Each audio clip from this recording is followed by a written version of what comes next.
Self improvement பற்றிய dark truth, அதை யாரும் உங்களிடம் கூறியிருக்க மாட்டார்கள். நீங்கள் எப்போவாது நாளையிலிருந்து நான் இதை செய்யப் போகிறேன் என்று முடிவு எடுத்திருக்கிறீர்களா?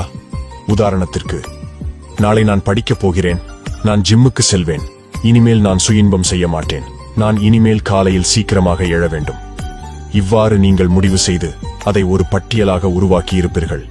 அந்த பட்டியலில் உள்ள அனைத்தையும் நாம் செய்யாவிட்டால் அது கவலையாக மாறிவிடும். கவலை ஒரு வெடிமருந்தாகி அது உங்களையே அழிக்கும். ஏனென்றால் செல்ஃப் இம்ப்ரூவ்மெண்ட் மட்டுமே நம்மை திருப்திப்படுத்தாது. செல்ஃப் இம்ப்ரூவ்மெண்ட் என்பது பயணத்தின் ஒரு பகுதி மட்டும்தான். வளர்ச்சிக்கு இன்றியமையாத மற்ற பாதி செல்ஃப் அக்செப்டன்ஸ், தன்னை ஏற்றுக்கொள்வது.